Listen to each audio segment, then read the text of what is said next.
Hi everyone, I'm Jeff Weisenberger. I'm the editor-in-chief of Modern Steel Construction, AISC's monthly magazine. I'm here at NASCC, the Steel Conference in Denver. With me is Larry Kloiber, and he is one of this year's Special Achievement Awards winners.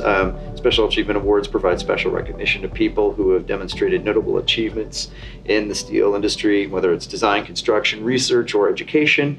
And Larry is he's a consultant with LeJeune Steel, and he's being recognized for his contributions to the advancement of steel via the Design Guide 36 on Cambering. So thank you very much for being here, Larry. I appreciate your time. Glad to be here, Jeff. So let's start. Since we're at NASCC, I'm curious, how many steel conferences have you been to over the years? Well, I started out when it was an engineering conference, and that would have been about 1966. Okay. And I think I've missed one or two since then. Wow. So if you take 20-some on to 40-some, 60-some of the conferences as they grew from just engineering conferences to the joint operating personnel and the National Steel Construction Conference. Wow, yeah, that's a lot of them. were there any that stood out in particular to you, or did they all kind of bleed together at this point? Well, they were different. The engineering conference, because it was smaller and had mostly general sessions, it was a lot more networking among designers and fabricator engineers. Okay. And that, and you didn't have the equipment people or stuff, so it was much more engineering design oriented and stuff like that, practical issues.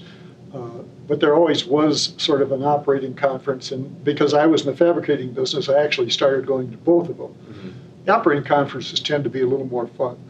Sure, you got the heavy machinery. Yeah, and so there were some really nice ones in that. But then this thing has just snowballed and grown, and it's incredible this year. I mean, after all this, to see all the exhibitors here, some that I've never seen before, and so the interest in the steel industry and in what AISC is doing is really snowballing.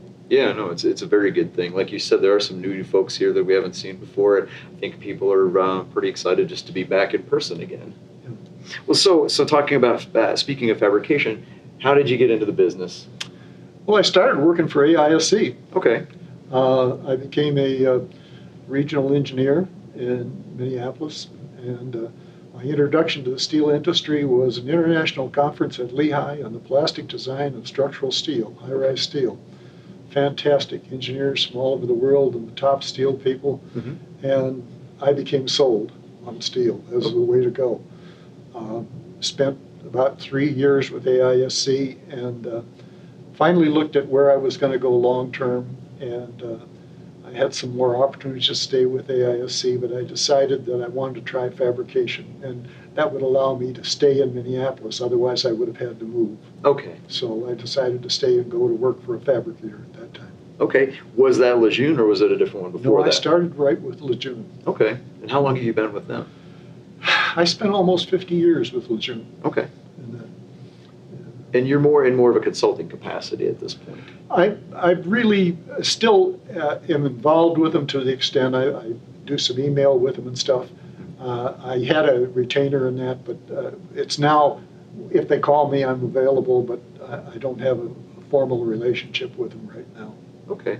But in your time at LeJeune, could you point to one or two projects that stand out from, whether you're extremely proud of them or if they were one of those kinds of projects where it was a very good experience and you're like, that was crazy, I hope I never have to do one like that again? Or would that be the same project? No, there were different projects. We did some arenas. We did the Carver Hawkeye Arena, which is a skewed cord, Takanaka truss, exposed steel, and a lot of difficulties in erection and stuff like that. Turned out to be a successful project. And now every time I watch an Iowa basketball game, I say, oh yeah, there's this Carver Arena, And there were a number of high-rise buildings that were involved in. Okay. We have a 52-story building in Minneapolis that had some unique structures. It had a Virendale truss system in it and had some other special girder framing systems in it. And a really unique lateral load system by firm CBM out of Texas. Mm-hmm. Joe Colosso was the engineer who really came up with the concepts and stuff. Okay. And there have been a number of high-rise. I had some good contractors I worked with that I enjoyed working with who, knew that if you did a good job, they'd treat you well. Mm-hmm. And that was the type of companies we tried to deal with, where we had good relationships with them. And they appreciated what we could do for them, and we made a special effort to take care of them. And they responded by treating us well when there were problems. That's great. Oh, that's great to hear. I have to say, Carver Hawkeye Arena would be my favorite basketball stadium because I went to school there. Okay. I have to tell you, the University of Iowa particularly treated us well. There were a number of site conditions that were very difficult for the erector. A little follow-up on that. They invited me back for a Gopher Hawkeye Arena. Oh boy, yeah. And, who won the game? The Gophers won. Okay. On a long three-point shot as the game was ending. Those are dramatic. The Gophers sealed their their only Big Ten championship recently. Oh wow, yeah. And my host at Iowa said, we wanted you to have a good time, but we didn't want you to win the game. Not that good of a time, right? No, that's pretty great. Yeah, I mean, I don't know if you could explain.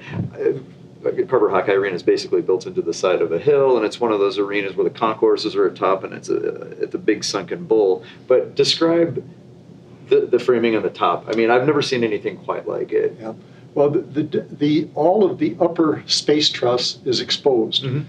There's a series of heavy wide flange sections that are like roof beams and bottom chord sections. Okay. And the Takanaka truss has a concept where the bottom chord panel spacing is twice the size of the upper chord, the compression chord, so it makes it much more efficient. Sure.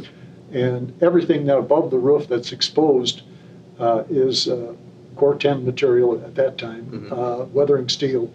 And that presented some interesting things because there was some question about how tight the gaps had to be so rust couldn't grow in the joints and spoil the joints and that. And it was there were some complex things solved. It was an interesting thing. There were a couple of things that I was trying to figure out how to solve some tolerance issues. And I went out in the shop and found one of our workmen had already solved the problem while I was trying to figure out how to do it. So it was a whole team effort. Right. No, it's nice when a problem like that, when you have multiple people coming at it. Yeah. So let's switch, just switching gears to camber real quick. I mean, I think most people have a basic understanding of camber, but, someone has become an expert in it and wrote the design guide on it. Are there things that, are there secrets of camber that people should know, or considerations maybe that aren't just obvious?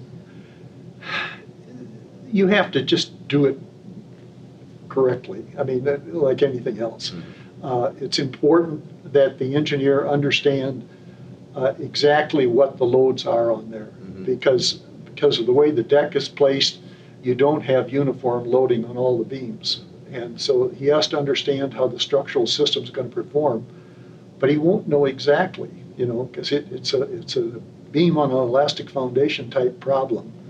And so he has to, and the other thing he has to know how the concrete's going to be placed. In other words, it's important. The concrete placement is an important part of a level floor when you're doing it on a cambered beam. And so the engineer has to know whether the beams have been cambered so that you're going to have a uniform thickness, or there's going to be a slight deflection, and he's got to level the floor to a uniform elevation. Okay. And the actual physical part of cambering is relatively simple, particularly now with the cambering machines. Right. I mean, at those days when we first started doing it, the Cambico machine was the first one out there, and mm-hmm. we bought one of those. And the principle of the machine is you have two rams. So you used to have a single ram, so you'd have a maximum yield at one point. Mm-hmm. With two rams, you have a uniform yielding between the two rams, so you get a smoother curve mm-hmm. and a more accurate cambering in that. The other thing is that you have to measure. You have to make sure that the camber you put in there is right. But all the physical things we found in writing the design guide is that once you camber it, it doesn't lose camber in just normal handling. There was always some thought about, well, you could lose a certain percentage of camber in shipment, and that was an old thing that was put in when the mills used to do cambering and that type of thing, because it was done rather crudely. The way it's done now in the shop, you can get camber that you get on the job site should be exactly what you had in the shop. Right. And so you can count on that. Big thing is to size it right and put the concrete right. There you go. Yeah, it sounds like it's become a more refined process over the years. So, can you talk a little bit about the experience of putting together a design guide? Okay. I first got involved with the idea of camber and writing about camber. An old friend of mine, Dave Ricker, first did a paper on cambering. Dave was a very practical erection fabrication engineer, and he was a good writer, and it needed to be expanded. And I had followed up and had written something for the AFC structural division. So when this opportunity came up and the committee asked me to do it, I thought, well, I would really like to do it as a fabricator and an engineer to explain what's really going on. And so first I wanted to research a little bit the physics of the beam and what happens when you camber. And there was some good research out there explaining all this stuff. There was some nice stuff that Radar Behorda did regarding the elongation and the strain in members and stuff like this. And so by taking that, I was able to show that once you cambered material, it stayed. There was no relaxation other than once you let go of the rams, that relaxation, so that you could be confident that what you measured in the shop is what you would have in the field. Now, once it gets into the field, of course, then it's necessary that the concrete gets put on properly, depending on how the thing is designed. And it's important that the structural engineer and the contractor, the concrete contractor, understand exactly how those beams are designed. It's a joint effort. It starts with the fabricator doing what's on the drawings, being sized right, and then telling the field people, this is what you're getting, and this is what you have to do to get a level floor. Okay. And that's what we tried to put there. Very good. Yeah. It's still a little bit of a trial and error. Nothing's perfect, because it's the concrete that's the problem. Right. Of course. Well, yeah. I just wanted to ask a little bit about Minneapolis. How long have you lived there? Well, I guess it was about 60 years, something like that.